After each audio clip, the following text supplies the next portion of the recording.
easy. రెక్కల ఏనుగు కథ. అనగనగా ఒక విశాలమైన రాజ్యం. ఆ రాజుగారికి ఒక అద్భుతమైన తోట ఉండేది. అందులో రంగురంగుల పూలు, తీయటి పండ్లు ఇచ్చే ఎన్నో చెట్లు ఉండేవి. ఆ తోటను ప్రాణం కంటే ఎక్కువగా చూసుకునేవాడు సూరయ్య. అతని భార్య నరసమ్మతో పాటు సూరయ్య అదే తోటలో ఒక చిన్న గుడిసెలో నివసిస్తూ ఉండేవారు. ఒకరోజు ఉదయం సూరయ్య తోటలో తిరుగుతూ ఉండగా కొన్ని ఖరీదైన చెట్లు ఎవరో మేసినట్లు గమనించాడు. కంచె అంతా పటిష్టంగా ఉంది. మరి జంతువులు లోపలికి ఎలా వస్తున్నాయి? రాజుగారికి తెలిస్తే శిక్ష వేస్తారని సూరయ్య భయపడి ఎలాగైనా ఆ దొంగను పట్టుకోవాలని నిర్ణయించుకున్నాడు. వరుసగా కొన్ని రాత్రులు నిద్ర లేకుండా కాపలా కాశాడు సూరయ్య. పున్నమి రాత్రి రానే వచ్చింది. ఆకాశం నుండి ఒక దివ్యమైన కాంతి భూమికి దిగడం చూసి సూరయ్య ఆశ్చర్యపోయాడు. అది ఒక తెల్లటి రెక్కల ఏనుగు. అది మెరుస్తూ గాలిలో ఎగురుతూ తోటలోకి దిగింది. ఏనుగు తోటలోని మేలు రకం చెట్లను, పండ్లను ఎంతో ఇష్టంగా తింటూ ఉంది. తెల్లవారుజాము అవుతుండగా అది మళ్ళీ ఎగరడానికి సిద్ధమైంది. ఈ వింతను ఎవరికైనా చెప్పాలన్నా సాక్ష్యం కావాలని భావించిన సూరయ్య ప్రాణాలకు తెగించి ఆ ఏనుగు తోకను గట్టిగా పట్టుకున్నాడు. ఏనుగు సూరయ్యను మేఘాల మీదుగా ఒక అద్భుత లోకానికి తీసుకువెళ్ళింది. అక్కడ అంతా వింతే. భవనాలు బంగారంతో కట్టబడి ఉన్నాయి. నేలంతా రత్నాలతో మెరుస్తోంది. అక్కడ జంతువులు పక్షుల్లా ఎగురుతున్నాయి. పక్షులు మనుషుల్లా మాట్లాడుతున్నాయి.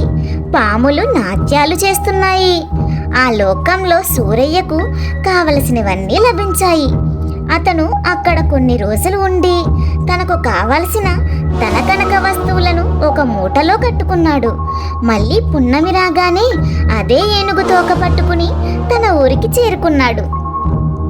సూరయ్య తెచ్చిన బంగారాన్ని చూసి ఊరి జనం ఆశ్చర్యపోయారు. సూరయ్య తన అనుభవాన్ని అందరికీ వివరించాడు. కానీ కొందరు నమ్మలేదు. దాంతో సూరయ్య, వచ్చే పున్నమికి మీ అందరినీ ఆ లోకానికి తీసుకువెళ్తాను అని మాట ఇచ్చాడు. అనుకున్నట్లుగానే పున్నమి రోజున ఊరి జనమంతా తోటలో గుమిగూడారు. ఏనుగు రానే వచ్చింది. ఆకులు మేసి ఎగరడం మొదలుపెట్టింది. మొదట సూరయ్య ఏనుగు తోక పట్టుకున్నాడు. సూరయ్య కాలుని నరసమ్మ పట్టుకుంది. ఆమె కాలుని మరొకరు. ఇలా ఊరి జనమంతా ఒక గొలుసులా మారి ఒకరినొకరు పట్టుకుని గాలిలోకి ఎగిరారు. అందరూ గాలిలో ఎగురుతూ ఆనందంగా ఉన్నారు. ఆ గుంపులో చివరన ఉన్న మల్లమ్మకు ఒక సందేహం వచ్చింది. సూరయ్య గారు, ఆ వింత లోకంలో గుమ్మడికాయలు ఎంత పెద్దవిగా ఉంటాయి అని అడిగింది.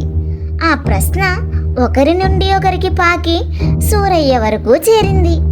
సూరయ్య గాలిలో ఎగురుతున్నానన్న స్పృహ కోల్పోయి అత్యాశతో మరియు అతి ఉత్సాహంతో, ఓ అవునా, గుమ్మడికాయలు ఇంత పెద్దవిగా ఉంటాయి అని రెండు చేతులు చాచి చూపించబోయాడు. అంతే, ఏనుగు తోక పట్టు తప్పింది. ఒక్కసారిగా సూరయ్యతో పాటు గొలుసుకట్టుగా ఉన్న ఊరి జనమంతా ఆకాశం నుండి కింద పడిపోయారు. అదృష్టవశాత్తు ప్రాణాపాయం తప్పిన ఆ వింత లోకానికి వెళ్ళే అవకాశం మాత్రం శాశ్వతంగా చేజారిపోయింది. ఆ రెక్కల ఏనుగు మళ్ళీ ఎప్పుడూ భూమికి తిరిగి రానే లేదు. ఈ కథలోని నీతి ఏంటంటే, అజాగ్రత్త మరియు అతి ఉత్సాహం ఉన్నదాన్ని కూడా పోగొడతాయి. ఏదైనా సాధించే వరకు ఏకాగ్రతతో ఉండాలి. చూసారా పిల్లలు, మన రెక్కల ఏనుగు కథ మీకు నచ్చిందనే అనుకుంటున్నాము. ఇలాంటి మరిన్ని ఆసక్తికర కథలు మీ వరకు రావాలంటే మన లెర్న్ మోర్ ఈజీ ఛానల్ని సబ్స్క్రైబ్ చేసుకుని పక్కనే ఉన్న గంట సింబల్ని నొక్కండి. Thanks for watching.